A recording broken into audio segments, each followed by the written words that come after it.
రక్తదానం చేయటం ద్వారా మరొకరికి జీవనాధారం లభిస్తుందని రామగుండం పోలీస్ కమిషనర్ అంబర్ కిషోర్ జా తెలిపారు. పెద్దపల్లి జిల్లా గోదావరికని 1 టౌన్ పోలీస్ స్టేషన్లో ఏర్పాటు చేసిన రక్తదాన శిబిరాన్ని ఆయన ప్రారంభించి మాట్లాడారు.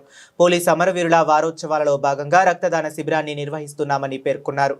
పోలీస్ అమరవీరులను స్ఫూర్తిగా తీసుకొని యువత ముందుకు రావాలని కోరారు. మీ అందరికీ తెలవాలి, ఈ మార్టియర్స్ డే తర్వాత ఒక వారం వరకు మనము ఎందుకు సెలబ్రేట్ చేస్తున్నాము.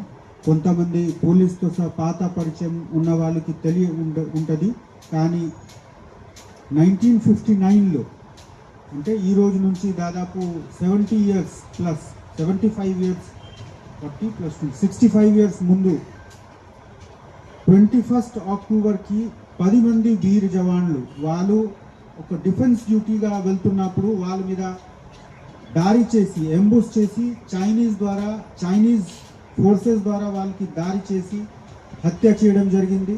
ఆ మార్టియర్స్కి గుర్తుపెట్టి మేము ప్రతి సంవత్సరం 21 అక్టోబర్కి మార్టియర్స్ వీక్ సెలబ్రేట్ చేసి ఆ డే నుంచి ఒక వారం వరకు 10 రోజుల వరకు పబ్లిక్ గురించి పోలీస్ ఏ విధంగా ఫ్రెండ్లీగా ఏ విధంగా వాళ్ళకి కలిసి ఉంటారు అది ప్రోగ్రామ్ కండక్ట్ చేసి మేము దగ్గరికి వెళ్తున్నాము.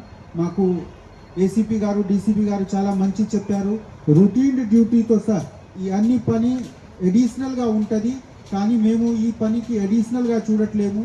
ఈ పని మాకు చాలా దగ్గర. ఎందుకు ఒక సంవత్సరం లాస్ట్ ఇయర్ ఎంతమంది పోలీస్ ఆఫీసర్స్ అందరు మార్టియర్స్ అయ్యారు వాళ్ళకి గుర్తుపెడుతూ ఇంతకు ముందు 50 ఇయర్స్ నుంచి జరిగిన ఈ డెమోక్రటిక్ డిఫెన్స్లో పోలీస్ కాంట్రిబ్యూషన్ గుర్తుపెట్టి మేము భవిష్యత్తులో చాలామంది మీరు ఈ గ్రూప్లో ఉన్న ఆఫీసర్స్ అంటే మనిషి కూడా పోలీస్ ఆఫీసర్స్కి కూడా ఉంటారు. మీరు చాలామందికి ఇష్టం ఉంది, తయారీ చేస్తున్నారు. అందరికీ ఎంకరేజ్మెంట్ గురించి ఇది ప్రోగ్రామ్ ఉంది.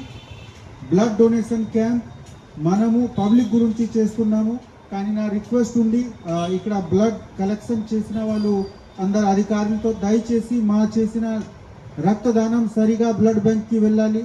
చాలాసేపుగా మనము చేసిన రక్తదానం ప్రాపర్ టెక్నికల్గా ప్రికాషన్స్ తీసుకోలేకపోతే అది ఖరాబ్ అయిపోతుంది, నష్టం అవుతుంది.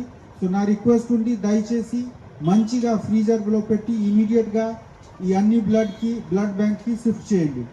మీ అందరికీ ఇక్కడ వచ్చిన మీడియా మిత్రులకు అందరు యూతులకు చాలా చాలా వెల్కమ్. మీ అందరూ ఇదే విధంగా మన ఏసీపీ గారు మన ఇన్స్పెక్టర్ గారితో కలిసి మీ బాధ్యత కూడా ఉంది, సిటిజన్ బాధ్యత తీసుకుంటే మన ఏరియా ప్రశాంతంగా ఉంటుంది. పోలీస్తో సహా మీరు కూడా యూనిఫామ్లో మేము ఉన్నాము, మఫ్తీలో అంటే సివిల్ క్లాత్లో మీరు ఉన్నారు, కానీ ఇద్దరు కలిసి శాంతి భద్రత పరిరక్షణ గురించి మనము ఈరోజు మళ్ళీ ఒక డిసిజన్ తీసుకోవాలి. మనము అందరు కలిసి హామీ ఇవ్వాలి.